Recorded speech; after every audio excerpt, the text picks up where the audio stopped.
కాకాని గోవర్ధన్ రెడ్డి మాజీ వైసీపీ మంత్రి, ప్రస్తుతం నెల్లూరు జిల్లా ఆ పార్టీ అధ్యక్షుడిగా ఉన్నటువంటి వ్యక్తి. సర్వేపల్లి నుంచి గతంలో ఎమ్మెల్యేగా కూడా పోటీ చేసి గెలిచాడు. ఇప్పుడు ప్రస్తుతానికి సోమిరెడ్డి చంద్రమోహన్ రెడ్డి చేతిలో గతంలో ఓడిపోయినటువంటి వ్యక్తి. అయితే కాకాని గోవర్ధన్ రెడ్డి అనగానే మనలో చాలామందికి ఏం గుర్తొస్తుందంటే కోర్టులో ఫైల్స్ మిస్సింగ్ కేసులు గుర్తొస్తాయి. ఎందుకనంటే అదేంటో విచిత్రంగా ఏ క్రిమినల్ విషయంలోని ఏ కేసులోని జరగనటువంటి చేష్టలన్నీ కూడా కాకాని గోవర్ధన్ రెడ్డి కేసులోనే జరుగుతాయి. మీరు వైసీపీ అధికారంలో ఉన్న సమయంలో కూడా సోమిరెడ్డి చంద్రమోహన్ రెడ్డి ఒక ఫోర్జరీ, అంటే సోమిరెడ్డి చంద్రమోహన్ రెడ్డి సంతకాన్ని ఫోర్జరీ చేశారని చెప్పి ఈయన మీద ఒక కేసు అయితే ఫోర్జరీ కేసు అయితే ఫైల్ చేయడం జరిగింది. ఆ విచారణ సందర్భంగా ఆ కోర్టులో ఫైల్స్ మిస్ అయ్యాయి. ఎలా మిస్ అయ్యాయి అంటే చిత్తు కాగితాలు ఏరుకునేవాడు, అంటే లేదా ఒక దొంగ కుక్కలు మురిగాయంట, కుక్కలు మొరగటంతో భయపడి కోర్టులో పరిగెట్టారంట. కోర్టులో పరిగెట్టి అక్కడ ఉన్నటువంటి ఈ ఫైల్స్ తీసుకుని వాళ్ళు ఎటో వెళ్ళిపోయారంట. కోర్టులోకి వెళ్ళినటువంటి వ్యక్తి ఆ ఫైల్స్ తీసుకుని ఎందుకు వెళ్ళిపోతాడు అంటే ఒక రకంగా చిత్తు కాగితాలో వేరుకునేవాళ్ళు లేదా వేరే ఎవరో రోడ్ల మీద తిరిగేవాళ్ళు ఆ దొంగతనం చేశారని అప్పట్లో పోలీసులు తేల్చేసి చెప్పారు. ఎందుకంటే అప్పుడు అధికారంలో ఉన్న వాళ్ళు మంత్రిగా ఉన్నాడు కాబట్టి. అయితే ఇది ఒక్కటే కాదు, ఇప్పుడు ఇంతకంటే ముందు ఇంకో హిస్టరీ కూడా ఉంది. చాలామందికి ఇది తెలియకపోవచ్చు. 2014 ఎన్నికల సమయంలో కల్తీ మద్యాన్ని పంచారు. ఆ కల్తీ మద్యం తాగటం వల్ల అనేక మంది తీవ్ర అస్వస్థతకు గురై అనారోగ్యం పాలై ఆసుపత్రిలో చేరారు. ఆసుపత్రిలో చేరితే ఈ వ్యవహారాన్ని అప్పుడు గెలిచినటువంటి టీడీపీ ప్రభుత్వం ఏం చేసింది, సిఐడికి అప్పగించింది. సో దీని మూలాలన్నీ లాగితే ఏమైంది, పంచిన వాళ్ళు ఏం చెప్పారు, మాకేం తెలియదండి, కాకాని గోవర్ధన్ రెడ్డి పంచమంటే మేము పంచాము, మేము ఎన్నికల్లో భాగంగా పంచాము తప్ప మాకేమీ తెలియదు అన్నారు. దీని మీద మరింత లోతైన విచారణ చేస్తే అప్పు అనే ఒక వ్యక్తి ద్వారా కల్తీ మద్యాన్ని తెప్పించి దాని మీద ప్రముఖ బ్రాండ్ల లేబుళ్ళు వేసి పంచారు. కానీ అది వాస్తవానికి మద్యం కాదు, అత్యంత హానికరమైనటువంటి ఒక ద్రవం లాంటిదని చెప్పి తర్వాత పోలీసులు ఇన్వెస్టిగేషన్లో తేల్చారు. దీని మీద ఛార్జ్ షీట్ కూడా వేశారు. అయితే ఈ కేసుకు సంబంధించినటువంటి ఫైల్స్ మిస్ అయ్యాయని చెప్పి 2018లో కోర్టు గుర్తించింది. అంటే కేసు ఒక కోర్టు నుంచి ఇంకో కోర్టుకు మారింది. ఆ సమయంలో చూస్తే అందులో ఏమీ లేవు, మొత్తం మిస్ అయిపోయి ఉన్నాయి, కాగితాలన్నీ మిస్ అయ్యి ఉన్నాయి. సో వెంటనే కోర్టు అలర్ట్ అయ్యి ఏం చేసింది, సిఐడికి అప్పగించింది. ఈ మిస్ అయిన మొత్తం కూడా రికవరీ చేసి మళ్ళీ సేకరించాలంటే అప్పుడు టీడీపీ ప్రభుత్వం ఉన్న సమయంలోనే సిఐడి దీని మీద డీప్ ఇన్వెస్టిగేషన్ ప్రారంభించింది. కానీ కరెక్ట్గా ఇది జరిగే టయానికి ఎన్నికలు వచ్చాయి. 2018 చివరిలో ఇది జరిగితే 2019లో ఎన్నికలు వచ్చాయి, మనందరికీ తెలుసు. తర్వాత ఎప్పుడైతే వైసీపీ పార్టీ గెలిచిందో, ఎప్పుడైతే ఎమ్మెల్యేగా గెలిచాడో, ఎప్పుడైతే మంత్రి అయ్యాడో, ఏదైతే కోర్టు ఈ మిస్ అయిన ఫైల్స్ అన్నీ రికవరీ చేయమందో అది మరుగున పడిపోయింది. 5 ఏళ్ల పాటు దాన్ని ఊసేయలేదు. ఎందుకంటే వీళ్ళు పవర్లో ఉన్నారు కాబట్టి దాన్ని తొక్కి పెట్టారు, బయటికి రానివ్వాల. ఈ సమయంలోనే ఈయన మంత్రిగా ఉన్న సమయంలో, వైసీపీ అధికారంలో ఉన్న సమయంలోనే ఫోర్జరీ ఫైల్స్ కూడా మిస్ అయ్యాయి. మరి అందుకనే నేను అంతే, కాకాని కేసు విషయంలోనే ఫోర్జరీ ఫైల్స్ ఎందుకు మిస్ అవుతున్నాయి అంటే యాదృచ్ఛికంగా జరుగుతుందా లేదా దీని వెనక ఏదైనా కుట్రకోణం ఉందా?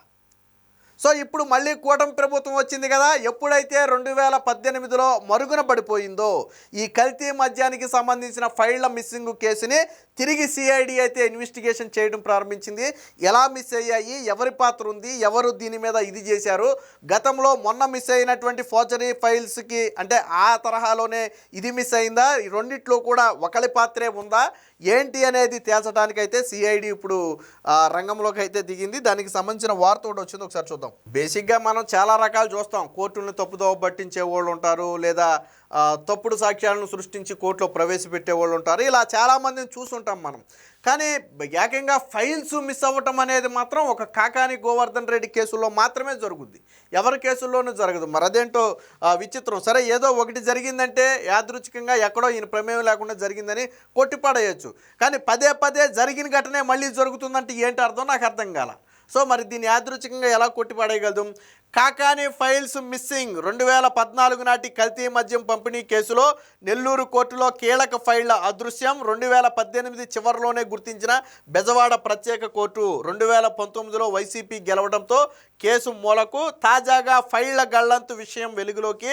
దీంతో పాటు వైసీపీ మాజీ ఎమ్మెల్యే ప్రతాప్ రెడ్డి మీద కూడా కేసు ఉంది. ఎందుకంటే అక్కడ కూడా ఇలాగే కల్తీ మద్యాన్ని పంపిణీ చేశారనే ఉద్దేశంతో ఆయన మీద కూడా ఒక 6 కేసులు, కాకాని మీద ఒక 4 కేసులు అయితే అప్పట్లో నమోదయ్యాయి.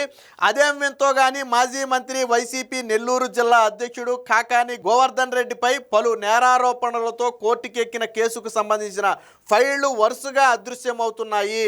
సురక్షితమైన న్యాయస్థానం నుంచి కాకాని కేసులకు సంబంధించిన ఫైళ్లు మాయం కావటం పట్ల విస్తుపోతున్నారు. 2023లో కాకానిపై మాజీ మంత్రి ప్రస్తుత సర్వేపల్లి ఎమ్మెల్యే అయినటువంటి సోమిరెడ్డి చంద్రమోహన్ రెడ్డి ఒక కేసు వేశారు. దానికి సంబంధించి మరో వార్త కూడా చూద్దాం. టీడీపీ ఎమ్మెల్యే సోమిరెడ్డి చంద్రమోహన్ రెడ్డి పెట్టిన ఫోర్జరీ సంతకాల కేసుకు సంబంధించిన ఫైళ్లపై దొంగలు పడ్డారు. ఇది వైసీపీ ఉన్నప్పుడు జరిగింది.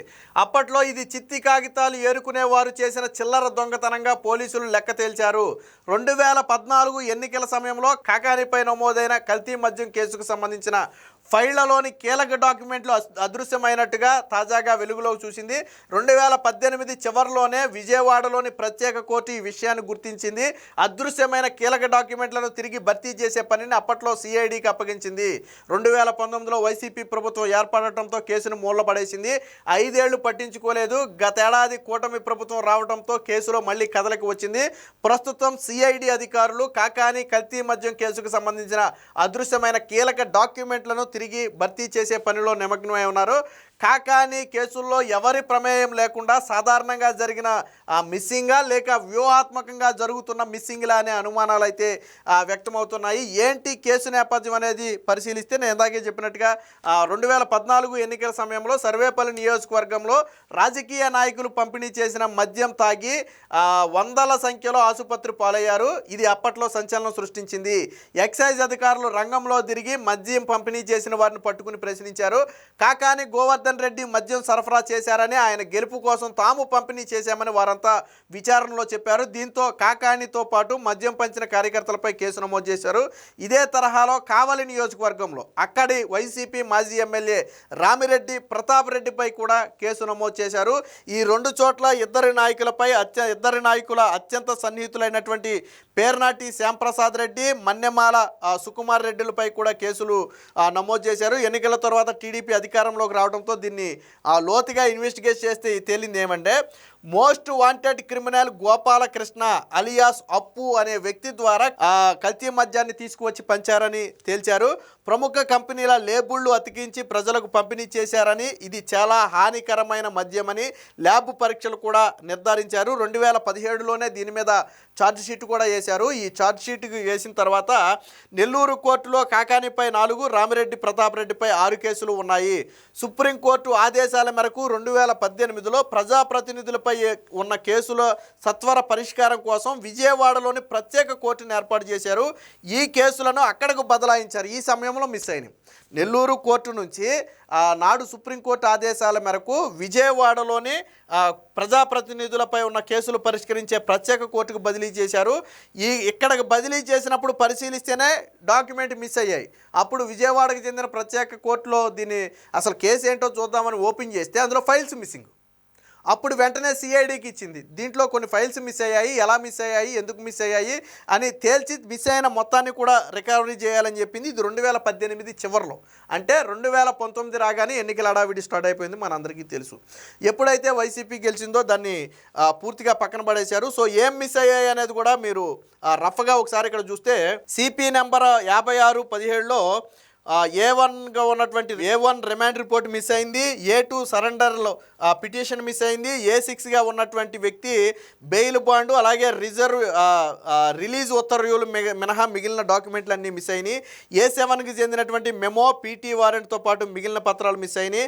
అలాగే A8కి సంబంధించిన బెయిల్ బాండు, వారెంట్ తప్ప మిగిలిన అన్ని పత్రాలు కూడా మిస్ అయ్యాయి. ఇలా అన్నిట్లో కూడా ఒక్క దాంట్లోనే కాదు, షూరిటీ బాండ్లు మిస్ అయ్యాయి, క్యాష్ బాండ్లు మిస్ అయ్యాయి, పోలీసులు సమర్పించినటువంటి కీలక డాక్యుమెంట్లు మిస్ అయ్యాయి.